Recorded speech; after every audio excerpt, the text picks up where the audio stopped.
आज दिल्ली के मुख्यमंत्री अरविंद केजरीवाल जी को ईडी ने राउज एवेन्यू कोर्ट में पेश किया। राउज एवेन्यू कोर्ट में मुख्यमंत्री अरविंद केजरीवाल जी के लिए दलीलें वकीलों ने नहीं रखी। अरविंद केजरीवाल जी ने खुद मात्र 7 मिनट की एक स्टेटमेंट में इन्फोर्समेंट डायरेक्टोरेट के सारे केस को ध्वस्त कर दिया।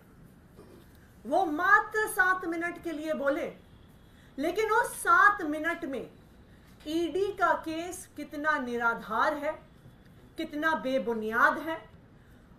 बिना किसी कारण के एक सिटिंग चीफ मिनिस्टर को उठाया गया है। ये मात्र 7 मिनट में दिल्ली के मुख्यमंत्री अरविंद केजरीवाल जी ने कोर्ट के सामने रख दिया। क्योंकि कोर्ट की प्रोसीडिंग बंद कमरे के अंदर होती है। जो वकील वहां पे मौजूद थे, जो जज वहां पे मौजूद थी, जो मीडिया वाले वहां पे मौजूद थे, उन्होंने तो अरविंद केजरीवाल जी की इस बात को सुना, लेकिन पूरा देश और पूरी दुनिया अरविंद केजरीवाल जी की बात को सुन सके, इसलिए जो स्टेटमेंट उन्होंने आज राउज एवेन्यू कोर्ट में रखा, उसको मैं आप सभी लोगों के बीच में पढ़ के सुना रही हूं। अरविंद केजरीवाल जी ने राउज एवेन्यू कोर्ट के सामने कहा, यह केस पिछले 1.25 साल से चल रहा है। 17 अगस्त 2022 को सीबीआई का पहला केस फाइल हुआ था और 22 अगस्त 2022 को ECIR फाइल हुई थी। मुझे गिरफ्तार किया गया है। ना तो किसी कोर्ट ने मुझे दोषी तक करार दिया है और ना ही मेरे ऊपर कोई मुकदमा चला है, ना ही मेरे ऊपर कोई आरोप तय हुआ है और ना ही मेरे ऊपर कोई आरोप लगे हैं। अभी तक इस केस में सीबीआई ने 31,000 पेज कोर्ट में फाइल किए हैं और 294 विटनेस को एग्जामिन किया है। ईडी लगभग 162 विटनेस को एग्जामिन कर चुकी है और 25,000 पेज फाइल कर चुकी है। इन सारे विटनेस और कागजों को मिलाकर मुझे क्यों गिरफ्तार किया गया है? मेरा नाम सीधे सीधे सिर्फ 4 स्टेटमेंट में आता है। उसे मैं आपके सामने रखने की इजाजत चाहता हूं। मेरा नाम 4 जगह आ रहा है। सबसे पहले है सी अरविंद मनीष सिसोदिया जी के सेक्रेटरी थे। उन्होंने ये बयान दिया कि एक दिन वो मेरे घर में मेरी मौजूदगी में उन्हें मनीष सिसोदिया जी ने कुछ एक्साइज के डॉक्यूमेंट हैंडओवर किए। उन्होंने ये नहीं कहा कि कुछ पैसे दिए, ऐसा कोई भी आरोप नहीं है। मैडम, मेरे घर में ढेरों विधायक, मंत्री और अधिकारी आते हैं, उनके सेक्रेटरी आते हैं, वो आपस में खुसर पुसर करते हैं और डॉक्यूमेंट भी एक्सचेंज करते हैं। मुझे क्या पता कि कौन किसको क्या दे रहा है? क्या ये एक बयान एक मौजूदा मुख्यमंत्री को गिरफ्तार करने के लिए काफी है? मगुंटा श्रीनिवास रेड्डी MSR, ये जगन रेड्डी के पार्टी के सांसद थे। MSR एक दिन 16 मार्च 2021 को 4:30 बजे मेरे दफ्तर आए। इससे पहले उन्होंने 10 दिन पहले मुझे ईमेल लिखी थी, मैं एक सांसद हूं और मुख्यमंत्री से मिलना चाहता हूं। मेरे ऑफिस से उन्हें 10 दिन बाद के मिलने का समय दिया गया। वो 4:30 बजे मेरे पास मिलने के लिए आए। मैं किसी वजह से जल्दी में था, तो उन्होंने मेरे से कहा कि मुझे दिल्ली में अपना फैमिली चैरिटेबल ट्रस्ट खोलना है, उसके लिए मुझे जमीन चाहिए। हमने कहा कि जमीन हमारे अंडर नहीं आती है, LG साहब के अंडर आती है। आप चिट्ठी दे दीजिए, मैं LG को ये चिट्ठी पहुंचवा दूंगा। 16 सितंबर 2022 को उनके घर पे रेड होती है। उनसे पूछा जाता है कि क्या आप केजरीवाल जी से मिले थे? उन्होंने कहा कि हाँ, मैं मिला और मैं केजरीवाल जी से अपनी फैमिली ट्रस्ट के लिए जमीन मांगने के लिए गया था। ये 16 सितंबर 2022 को सेक्शन 17 में जिक्र है। 5 महीने के बाद 10 फरवरी को उनके बेटे को गिरफ्तार कर लिया जाता है। उसके बावजूद वो अपनी स्टेटमेंट पर कायम रहते हैं। जब 5 महीने तक उनका बेटा गिरफ्तार रहता है तो फिर वो टूट जाते हैं। 16 जुलाई उनके पिताजी अपना स्टेटमेंट बदल लेते हैं। 16 जुलाई को वो अपना बयान बदल लेते हैं और 18 जुलाई को उनका बेटा छूट जाता है। उसके बाद उनका कोई स्टेटमेंट नहीं आता। बयान पर बयान हो रहे थे जब तक वो अपना बयान मेरे खिलाफ नहीं दे रहे थे। जैसे ही उन्होंने मेरे खिलाफ बयान दिया, बेटा भी छूट गया और बयान होने भी बंद हो गए और 3 अक्टूबर को माफीनामा भी हो गया। मिशन कामयाब हो गया। इसका मतलब ईडी का मकसद केवल और केवल मुझे फंसाना था। सेक्शन 50 में एमएसआर के 3 स्टेटमेंट हुए, तीनों बराबर हैं। इनमें से एक एक स्टेटमेंट को ही तवज्जो क्यों दी गई? क्या जांच की गई कि इनमें से एक सही है और बाकी 2 गलत हैं? जो 25,000 पेज ईडी ने फाइल किए, उन 25,000 पेज में जो केजरीवाल के खिलाफ वाला स्टेटमेंट है सिर्फ उसको लगाया गया, बाकी दोनों स्टेटमेंट्स दबा दिए गए। आखिर ऐसा क्यों है? कोर्ट के सामने तीनों स्टेटमेंट लाने चाहिए थे ताकि कोर्ट डिसाइड कर सके कि सच्चाई आखिरकार क्या है। तीसरा स्टेटमेंट है उनके बेटे का, राघव मगुंटा।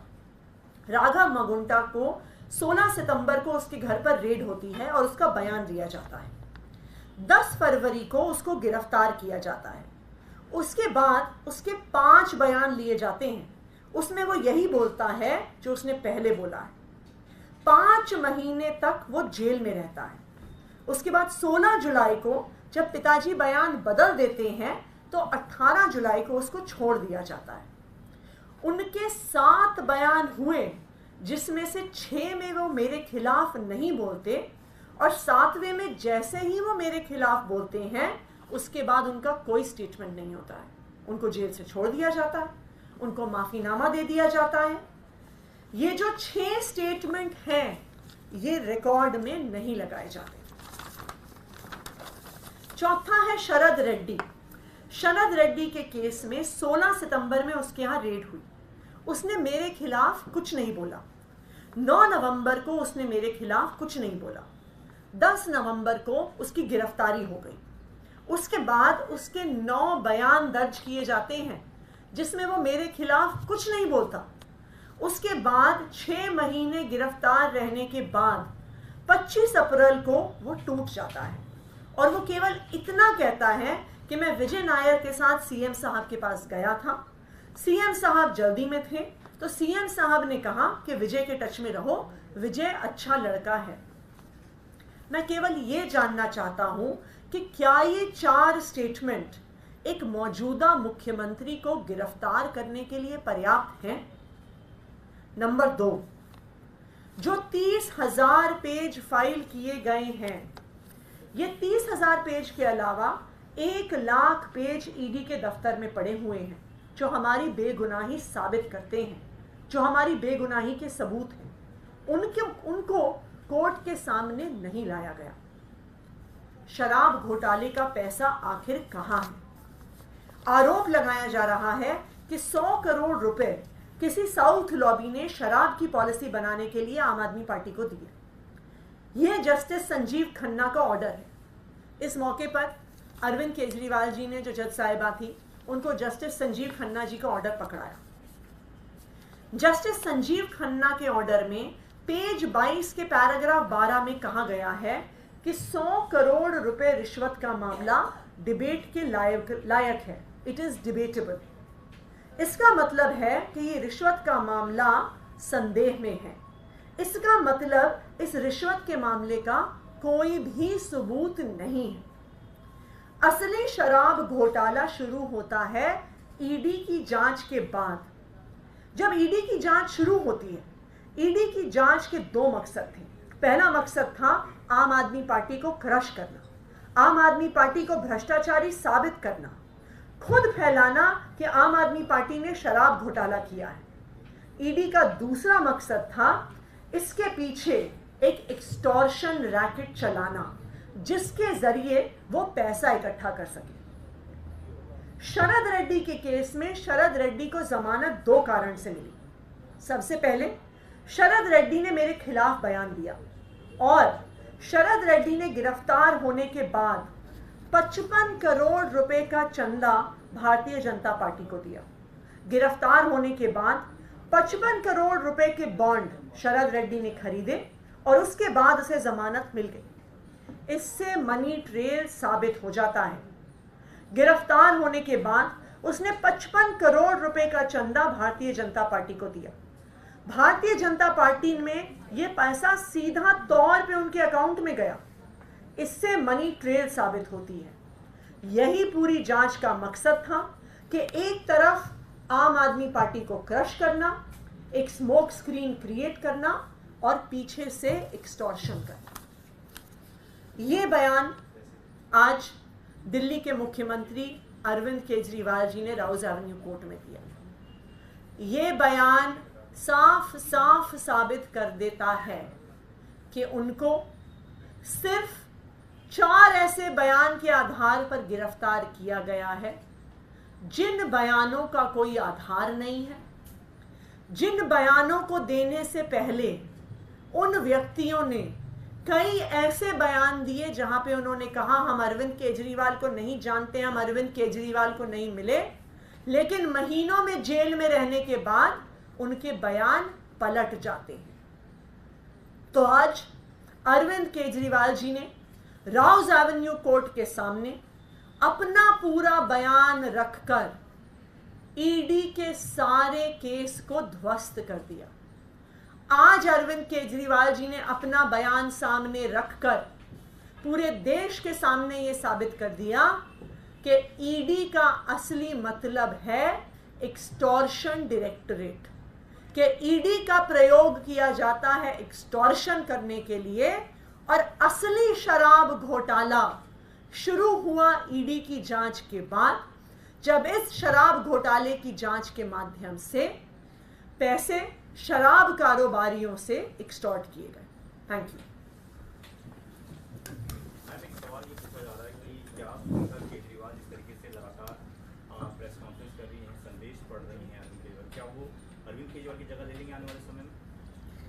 देखिए, सुनीता केजरीवाल जी अरविंद केजरीवाल की पत्नी है। अरविंद केजरीवाल का पूरा परिवार, आम आदमी पार्टी के हर नेता का पूरा परिवार शुरू से इस संघर्ष में आम आदमी पार्टी के साथ खड़ा रहा है। अरविंद केजरीवाल जब से इंडिया अगेंस्ट करप्शन मूवमेंट में आए, जब से आम आदमी पार्टी बनी, उस पूरे संघर्ष में उनका पूरा परिवार उनके साथ एक चट्टान के तौर पर खड़ा रहा है, उनको सपोर्ट किया है। इस उतार चढ़ाव वाले सफर में, इस संघर्ष में सुनीता केजरीवाल जी, उनके बुजुर्ग माता पिता, उनके दोनों बच्चे हमेशा अरविंद केजरीवाल जी के साथ खड़े रहे हैं, आम आदमी पार्टी के साथ खड़े रहे। आज भी इस मुश्किल समय में भी उनका पूरा परिवार इस संघर्ष में साथ में है और इस संघर्ष में साथ में रहेगा। छगन भुजबल के बाद अब प्रफुल्ल पटेल से जुड़े हुए करप्शन के मामले को सीबीआई ने क्लोजर रिपोर्ट फाइल कर दी है। देखिए, ये बिल्कुल साफ है कि ईडी और सीबीआई का प्रयोग विपक्ष को खत्म करने के लिए किया जा रहा है। विपक्ष के सभी नेताओं के ऊपर एक एक करके केस लगाए जाते हैं। जो भारतीय जनता पार्टी में आ जाता है उसके ऊपर केस खत्म कर दिए जाते हैं। छगन भुजबल के केस में ऐसा हुआ कि ईडी ने कहा कि हमारी फाइल खो गई है, इसलिए हम केस बंद कर रहे हैं, और आज फिर से यही मामला सामने आया है। तो ये बिल्कुल साफ है, जो भारतीय जनता पार्टी में जाएगा वो भारतीय जनता पार्टी की वॉशिंग मशीन से धुल जाएगा। जो भारतीय जनता पार्टी का विरोध करेगा वो सत्येंद्र जैन, मनीष सिसोदिया, संजय सिंह और अरविंद केजरीवाल जी की तरह हिरासत में रहेंगे, जेल में रहेंगे।